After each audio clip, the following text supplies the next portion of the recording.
Welcome back. This is the second half of your news review. K24 This Morning with a special eye, of course, on the launch of the BBI report. This happens at the Bomas of Kenya today. We want to hear from you as well. Even as we wait for that, what's your expectation of this second draft of the BBI? It's a question we're posing to you. What is your expectation of the second BBI draft? They launch it today. What's your expectation of it moving forward? Of course, a WhatsApp number at the bottom of the screen. You can also get me at I am Jeff Mote or at K24 TV. We have some feedback. Let's look at that.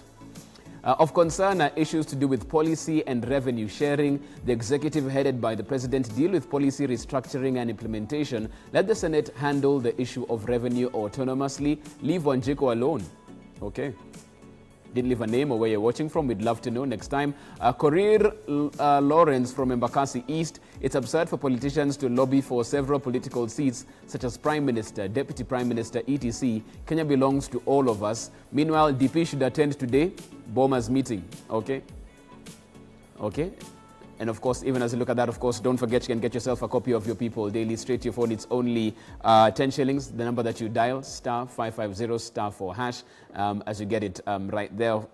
Let's get back to this particular conversation. And there's something interesting, Mark, you pointed out that even as you look at this particular report and we read it, implementing some of the issues put in there puts the country at a better stead moving forward. But there's also the counter argument to that, Mark, that really we don't need the report. We just need political goodwill. We need a parliament that will deliver, that will be autonomous and independent and not fall prey to executive overreach. We don't need this. We already have all it takes. We just need to implement the constitution we already have. You know, that's an interesting thing. So you want to complain that parliament is not delivering, and then you want to say that the solution is a parliament and a executive that has goodwill. That's not how politics works. That's self-defeating. Anyone who talks like that is trying to confuse Kenyans. That's how I mean. Okay, if politicians really tend to give counties 35%, why haven't they done so? The reason they've not done so is because there's no law that compels them to do so.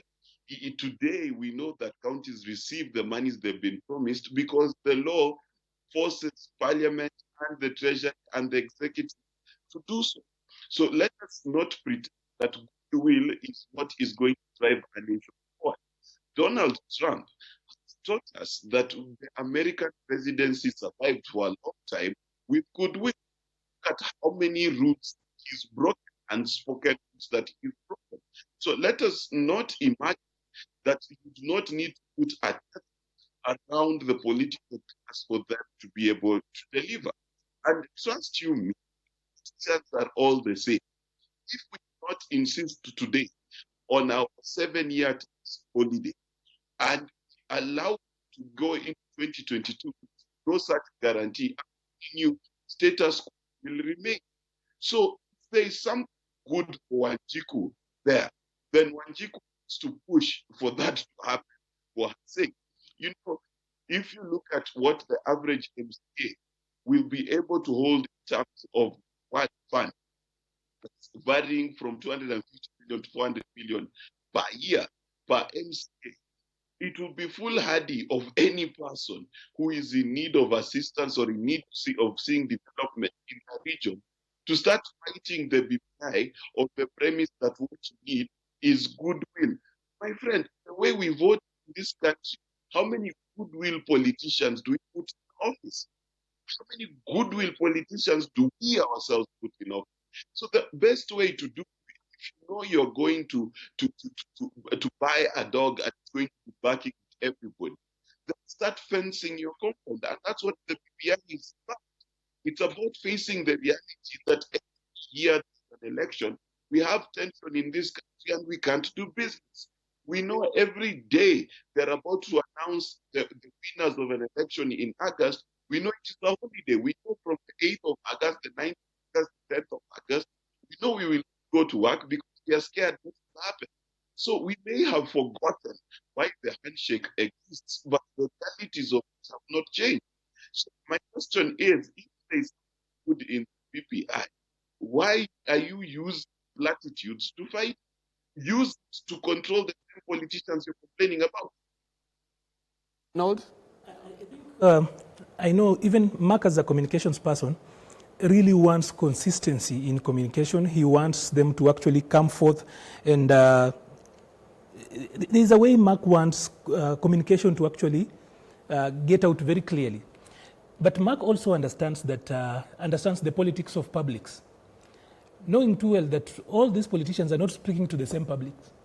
Everyone has got their own, and politicians are some of the best humans we have on earth because they start with the end in mind. So that's why you realize that even with the difficult path going ahead, people can actually frame and tell you exactly that we want a referendum at this particular time. Of course, a lot of things in BBI are just sweeteners. There is the main deal. These are the small things are just additives. You know, like when you decide that I'm going to eat ugali as a meal, then of course you look for whatever will accompany it. For soup and, of course you bring in a lot of smaller things. There is salt, there is pepper, there are spices, to just ensure that the meal is actually properly done. But the whole thing is that you are setting out to eat just ground flour and probably some veggies with it. But you add a lot of things. So what is the main deal on this? When you look at the BBI and distill it down, there are the sweeteners on the side. Yes. What's the main deal? The main deal goes to one thing, that there is no one today in this country who has got experience in implementing the Constitution 2010 more than Uhuru Kenyatta. So when he tells us that he has had challenges, show me any other Kenyan who has implemented, who has been tasked with it. I know that is subjective because he's the only one and no one else has been in his position for this length of time to be so that we can compare. But at this particular time, it is the case of an alligator coming out of water one morning and telling you the crocodile is dead. You don't live in water. You will have to believe the alligator. So the president here is just that particular individual who has been tasked with that work. So the president wants to make a few changes to ensure that governance is easy.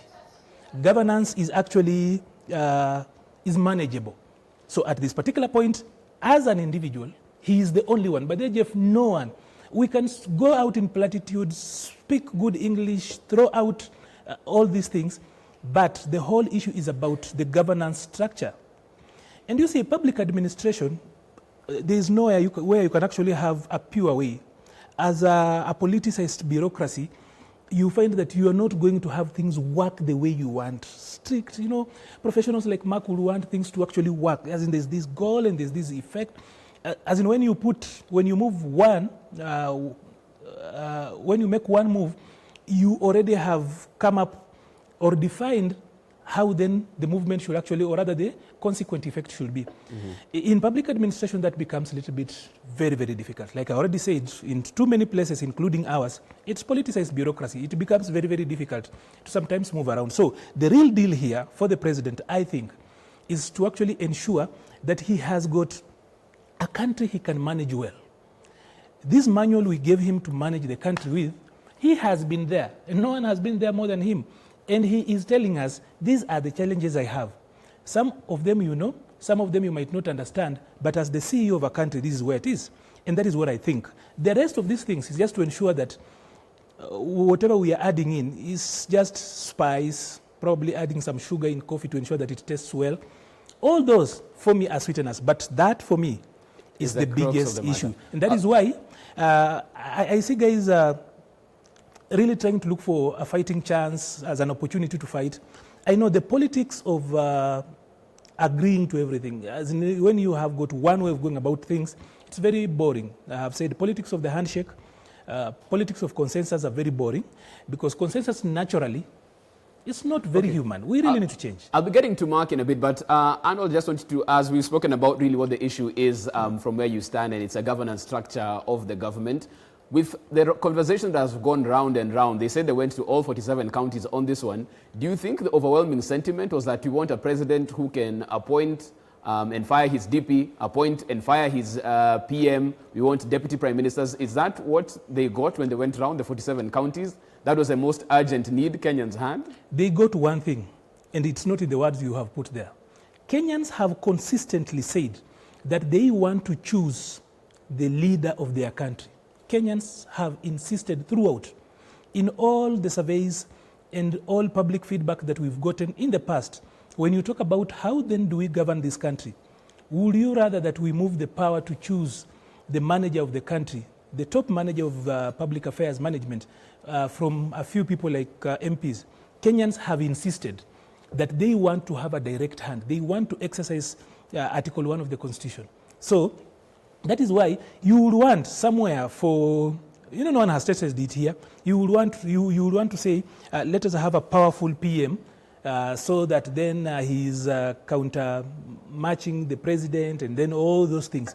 But Kenyans insist that the person who holds the ultimate power must be elected by them. That's why we have gone round, said so many things, people made declarations, but when the committee went round, they found out that people said, no, we cannot give out power to someone else. So that is why, even as we try to bring in these other things, people are talking about an imperial president.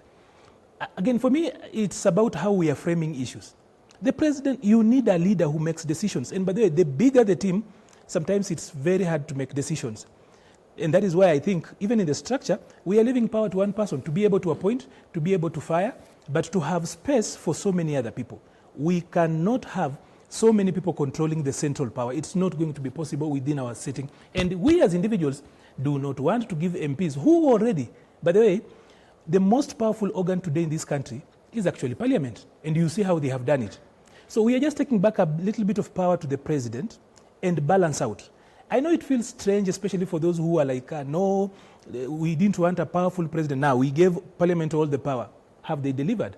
The only sad thing I have in this, especially in the power structure, is that we are over-empowering Parliament again when they already have failed.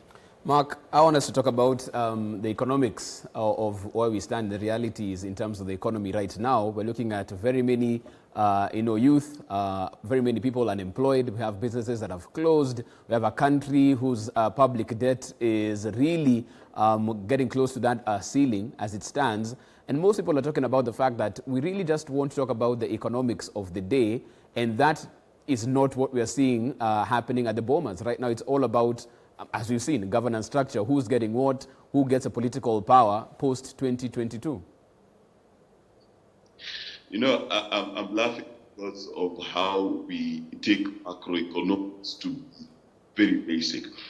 BBI does address a lot of our economic issues. First, let's talk about the BBI documents has empowered the various committees of Parliament to speak to and to critique the budget. That is one huge issue that affects the economy of this country. Let's not forget that the BBI has also given Parliament the power to make sure they control the amount of international loans this country takes. Let's not also forget that there's a 7-year tax holiday for small enterprises that start.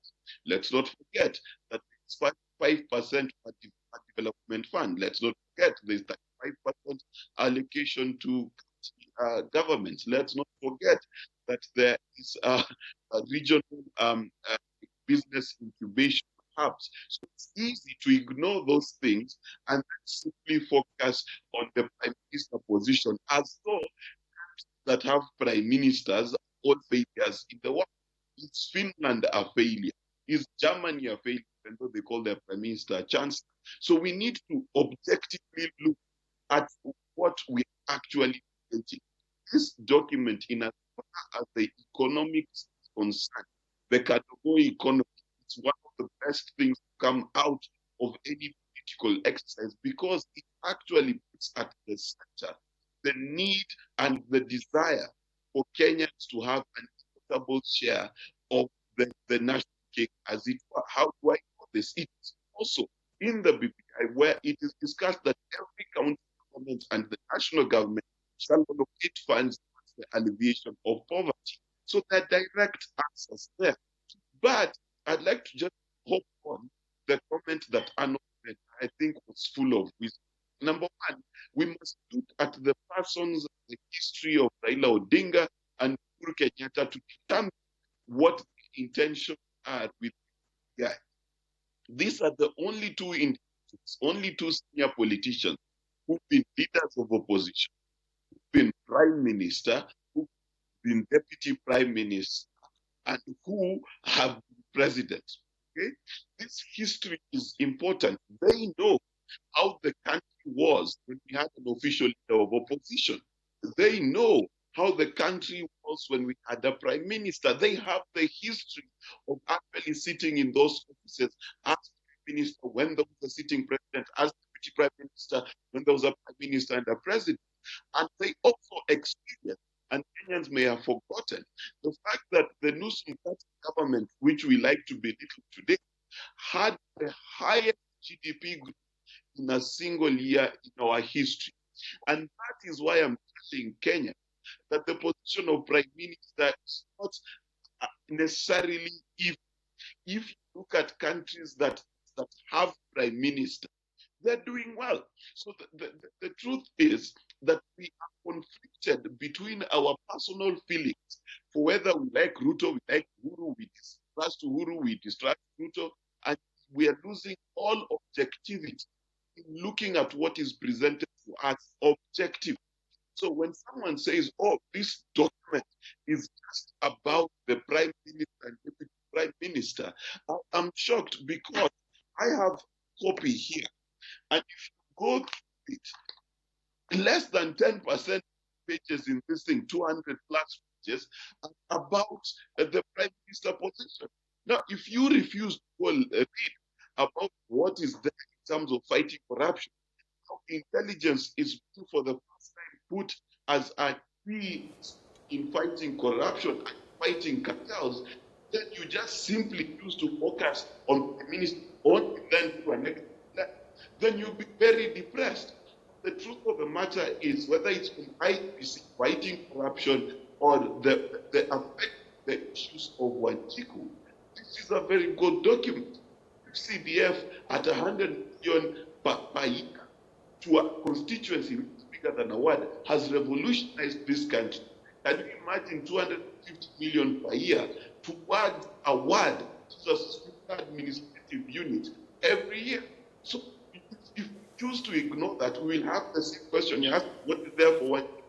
But if you read it and you understand these things back, then you say not for one people. Okay. So it depends. We have some feedback coming in as well, Mark. In order to look at that, of course, I just want to cut you short quickly. Mark, we have some feedback coming in. We had a question of the day. Lots of feedback coming in on that. Let's have that question up on screen even as we go there. What is the expectation of the second draft of the BBI? What is the expectation of the second BBI draft? It's launched today at the Bomas of Kenya. Without the political noise, what's your expectation of this particular document? We have your messages coming in on WhatsApp. Let's look at them. Chariot, we don't need to create 5 big positions in the name of inclusivity. Where are the other 42 tribes? The implementation of the current constitution failed. They are now bringing one about creating positions. No real issues affecting the country have been dealt with. Okay, let's have another one up.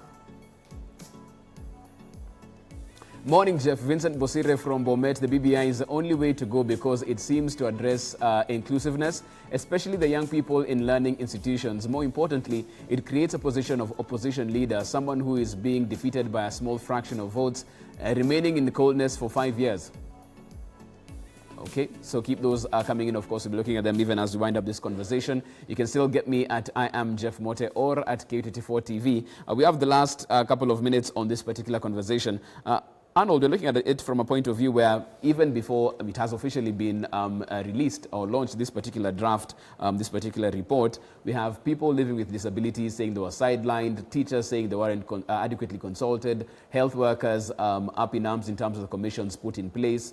Is this the ground that this particular report is landing on, and how does it move forward from there?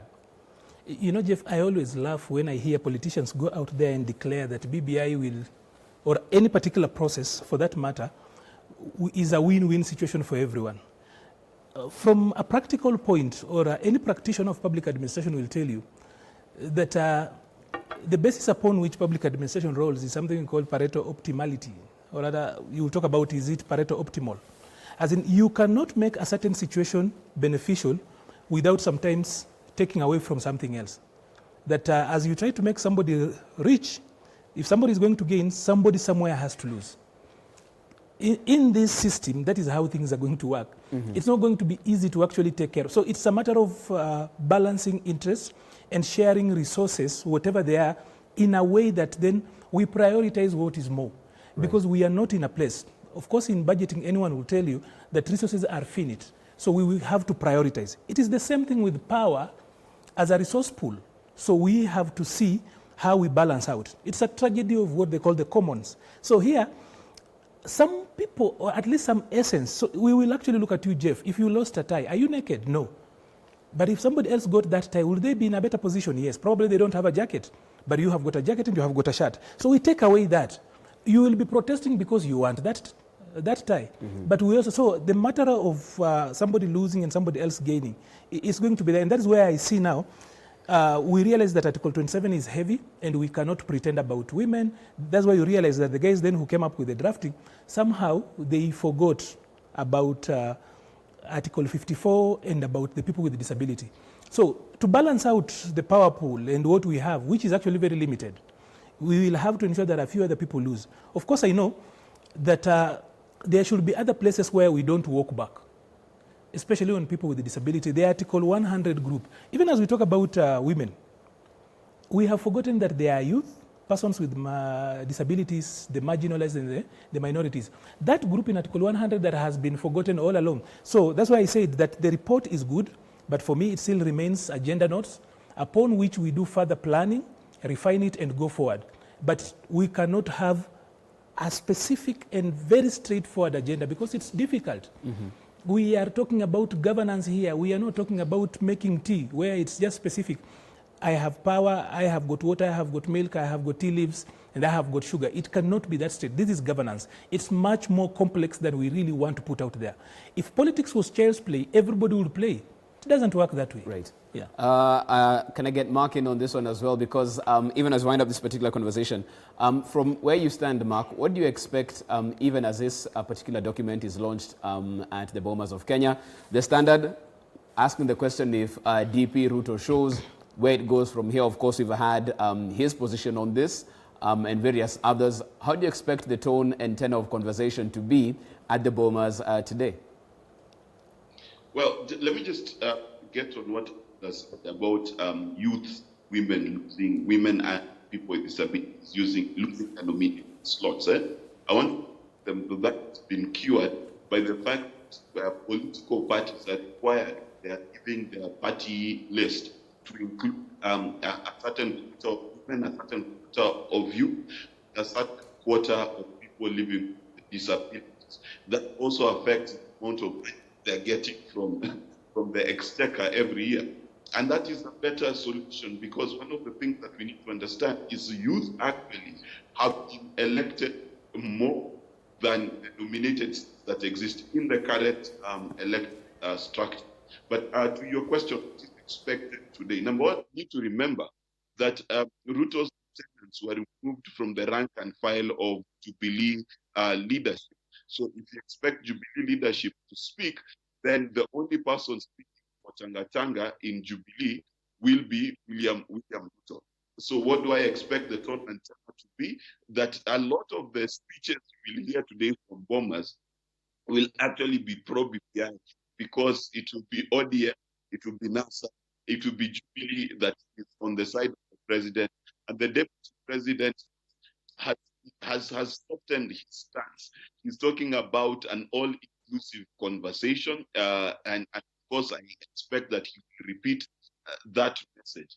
If, however, the deputy president does not attend this particular issue, then we will know that Rubicon has been crossed, then expect extreme political tensions between the person of the president and his deputy, and this will be all-out war, which you have to ask yourself, can it be sustained until 2022? So people there have to make a decision about whether this is want to get into this battle and potentially lose the war, or what they want to save their energies to survive the war in 2022. That's the main question. Okay, Mark, very quickly as we wind this up, Arnold, I'll come to you on this one because as they were handed the report in Kisii last week, former PM Raila Odinga had already taken, subliminal jabs at a political person who apparently had been giving out wheelbarrows and asked, as he received the BBI report, why he wasn't giving out helicopters. Here they are, now at the Bomas of Kenya. What's the expectation from the quality of conversation and speeches that will be made on the podium today in 30 seconds? One thing I have actually observed in the past is that the Deputy President can actually get off his clothes and actually be very, very pointed when he's talking to his audience alone. But I think the last 2-3 meetings where we've seen him, he has not been very forthcoming where he's like fighting back. So he allows the other people to actually have a go at him. Then he will have a go at them when he's alone with his audience. Okay. I do not expect him to go out there. Of course, during Madaraka Day, he said that he hopes when BBI comes, it will be all-inclusive. I think that is a man who is continuously saying that I will only cross that proverbial Rubicon if I do not feel well included. But that aside, I don't expect drama today. It's not in his interest, by the way, because it will really be helping a few other people either get their pay and heighten this. If there is anything, this will be my closing remarks, is that 10 seconds. That the Deputy President actually is likely to gain more by from BBI in the way it is than anyone else. Okay. He is likely to gain from it because now they have widened his way of how he's going to manage his people. Just in case he ascends to the presidency, this BBI as it is, if we were to work it around and then implement it, he will gain more. That's where we leave it as far as that's concerned. And all eyes, of course, will be at the Bomas of Kenya today to see how that particular launch transpires. As you can see, there are already delegates trickling in at this particular point in time. You can look at the PDs from page. They're talking about over 6,000 gathering right there. Delegates from all the 47 counties, a bit of entertainment as well at the Bomas of Kenya in anticipation of the launch of this particular second draft of your BBI report therein. The details of that, as you can see right there. They're coming in at this particular point in time, and of course you'll be getting live pictures of this throughout the day, and of course during this particular event, courtesy of K24 TV. As you can see right there, Homa Bay Women's Rep Gladys Wanga therein. Entertainment also taking place as various delegates get into the Bomas of Kenya for the second launch of the BBI draft. You'll be getting much needed analysis on this throughout the day right here on K24 TV throughout, and of course live coverage of this particular event as well. But this is where we draw the curtains as far as K24 This Morning is concerned. Much more coming up right here on K24 TV. Many thanks Arnold Maleba and Mark Bichachi for your much needed analysis. Asante sana for making time this morning. We draw the curtains right there. Of course, from here it's all eyes at Bomas of Kenya. This is K24 TV. Good morning.